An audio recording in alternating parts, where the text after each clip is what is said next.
Hinda. Welcome to another episode of Chitangani with the Sound Sangoma. Today I'm going to be showing you how to properly set up your buses and relieve some load from your CPU by mixing on the buses. Let's get it. Cool. So I have this interesting session here.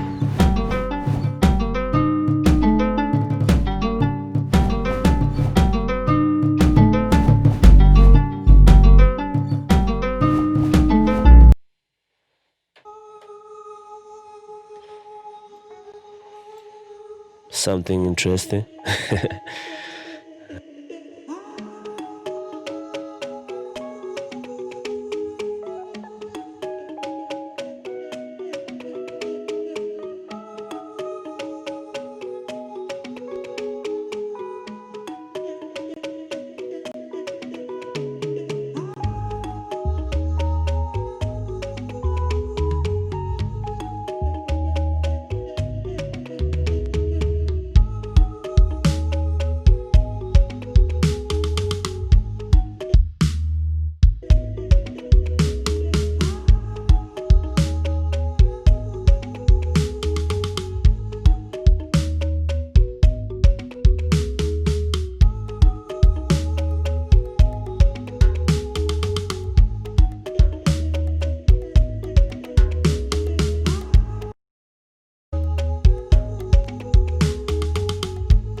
Cool. So you kind of catch the vibe.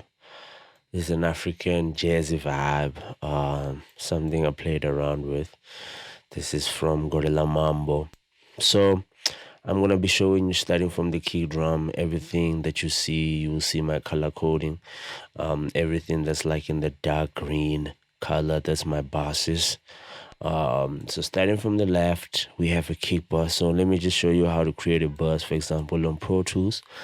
For example, if I want to create a bus, I'll hold down Shift, select both of these, and if I go there, I can say I want to send it to a new track. For example, say that it's kick to bus. For example, you will see it creates that bus. Probably just drag it here so I know that's my bus, and you will see that both of my kick drums are going out of the bus and this coming here, and then I can send this bus to another bus. For example, I have my drum bus, probably send it to my drum bus, and you will see it then now it's going to my drum bus. Right, so that's basically how you create a bus. That's how you create a bus. So I'm just gonna, for example, copy this. So what I'm doing on my bus is I'm EQing my kick drums differently. So if I go do that, so what I will do in my bus, I'll just make sure that I command click, so I solo save it. So when I solo, for example, here, and I want my kick drum, I'm just only getting my kick drum. So let me just select a section here. So one thing that I will do is just make sure that all my buses are solo saved by holding down command. So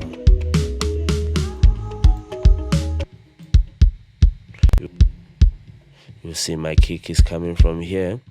It's going into this bar. So if I mute this, there will be nothing, and then I can, this is what I want to do basically. So I have my kick in, kick out, for example, and then I kind of like EQ them differently. As you can see, I'm only getting that from that one. So if I play this one for you, that's just giving me that third that I want. So now I can actually combine them in this bus and then process them as one thing. Same thing with the snare top, snare bottom. So if we go there, where I make sure they're doing an EQ for both of the snares here, combining them in this bus, and this bus is going to go to the drum bus. So for example, I have a bus for my kick in, kick out. I have my bus for my snare top, snare bottom, which is this one, and then I have another bus for here for the tom. So if we play around with this,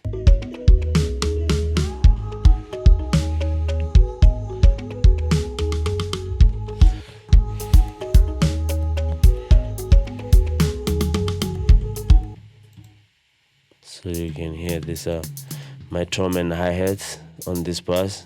I'm not doing anything there. I'm actually processing them here. So like if you think about it, if I had to go and process each and every tone individually, I'll go and put all of these plugins in all of this individual, which is taking some of the CPU space. As you can see, it's already complaining about that. So it's just a matter of understanding how the buses work. And I have a pack bus, for example, where all my percussions are coming to.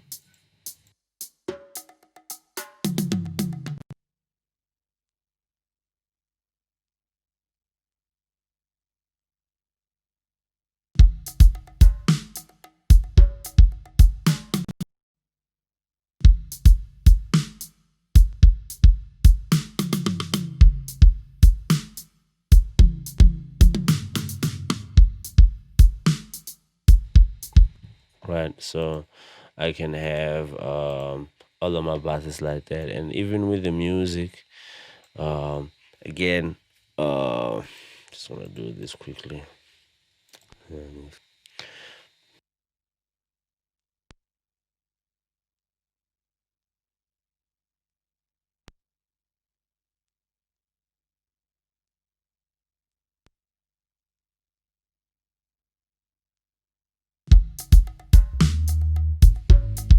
So I can actually put my bass, for example, my bass on a sub if I wanted to, but I'm just sending it straight to the sub bus because I'm doing most of the processing there.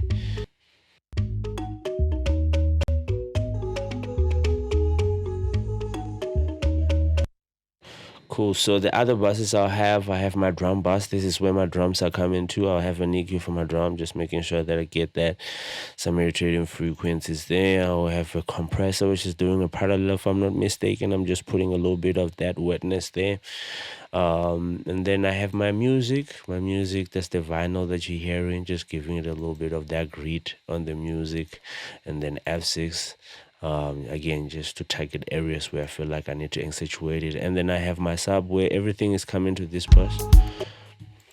So this is where everything is ending up before it goes to the master, because now I can tweak it however I want before it gets to the master. I can change the level of everything. So for me, it's important to kind of like use buses when you're mixing, because it lessens out the workload, and it takes some of the load from the CPU, and you can have more to do with, and the most important thing is just understanding that how you structure buses. You can go crazy with your buses. As you can see, I was going a little bit crazy to a point where I can actually have the hi-hats and everything in their own bus, and you can bus other buses to other buses for other things. One thing that you have to be wary of, if you're using really CPU or RAM heavy plugins, you might need to do some delay, but at some point the delay compensation or the delay is very, very subtle that you don't even hear it.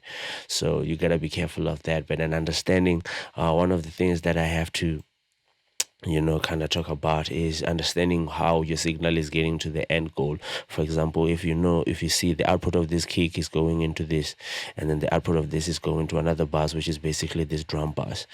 Then this drum bus, as you see here, this drum bus is getting out and it's going to another bus, which is the sub bus. So for the kick drum to get to its final destination, it has climbed 1, 2, 3 buses. So it's just understanding how your signal destination is, and then you can get advantages, for example, for using buses where you can start using summing plugins to kind of like sum, so you can get that analog feel. For example, you can go here,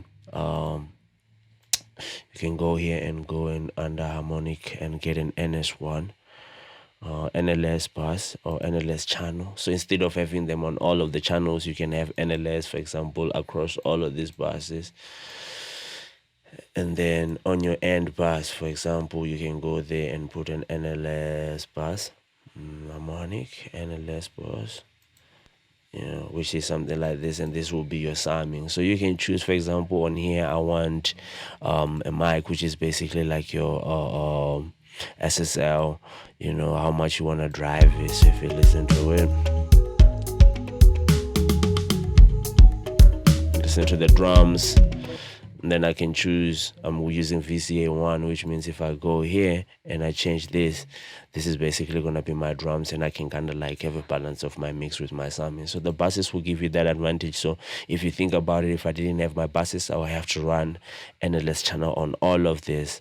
Now that I have buses, I just make sure that my bus summing, I can do my analog summing into my submaster, and I can tweak it however I want, and I can have different kind of like preamps or sounds from different mixes, the Neve, the SSL, and then I can kind of like overdrive it to get that overdrive and change level, so I can kind of like do my summing just like analog summing. So that's another advantage of sub bassing. I hope you guys are gonna start sub bassing most of your things. Sometimes it helps with parallel compression. You can use it for parallel compression, you can use it for vocals. For example, if you want to use it for parallel compression, let me take the kick drum again. Let me take this channel. Instead of now sending this channel from there, I'm going to be sending to this channel. So I'm going to choose that. I'm say track. I'm going to say kick that. And then I'm going to say that's the input there to kick, as you can see, and it's going out. So what I'm going to do is I'm going to solo this too. And then I'm going to go here. And then I'm going to put a compressor here. Any compressor. Put a compressor there, and then I'm gonna start sending, and then you can hear I'm starting to bring out a lot of that attack from the drum kit. Instead of sending the output of the bass, I'm actually sending a send, and I can change however I want it pre or post. So I'd rather have it post so that when I pull the level down of my kick drum or my main bass, it pulls down the send, so you can hear what the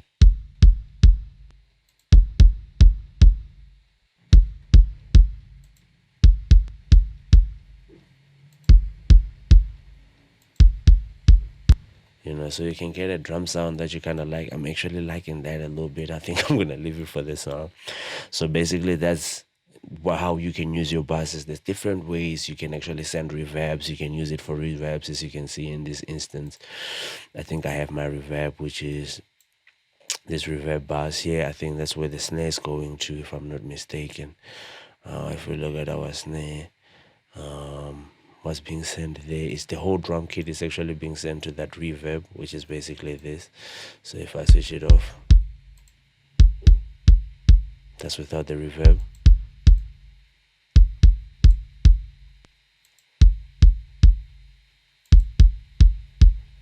Or I can just do that, and then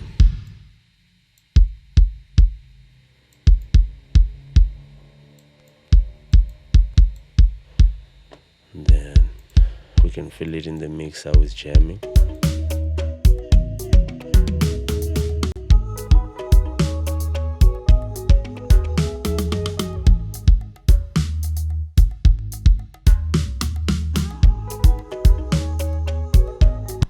So you kind of like get the jigs of things, how you can use your buses to be creative and bussing your things. You can have delays, you can have reverbs going to delays and delays going back to reverb, as long as you understand your signal path. So signal path is the most important thing. You need to understand where your signal is going to and how your signal is getting to the end destination, and understand some of these things. You're going to be adding level, for example, with parallel compression. How much do you want to add of that? How much do you want to so get your groove around? So sub masters and subs are good for gaining control of your mix and putting things together, as they say. Subgroups, is an easy way to kind of like control your mix. You still get your mixes across all your faders, but now if I just want my tom's overall level to go down, I don't have to go and pull each and every fader down. I can just come to my tom fader and pull this down, which means it's going to affect all my tom faders that are there. Some people do use VCAs. I like submasters because I can actually go and still be able to tweak the sound how I want as an overall sound of that bus that I'm actually using, and that's why I use auxiliaries for that. Cool, man. Hope you guys learned something from me today, and thank you very much for always tuning in to Chitangani with the Sound Sangoma. Don't forget to catch that Indie State podcast every Wednesday at 7:30, with me, the Sound Sangoma. But again, thank you very much for your subscription and making sure that you share this content and enjoying the content. If you have any questions, drop down on the link. If you want to know anything, please drop down in the comments. Make sure that you engage anything that you would like me to do or anything that you would like me to demonstrate for you guys. Put it in the comment section, and don't forget to hit the like button and the notification button so you can get updates when we upload videos. Again, thank you very much for chilling with me.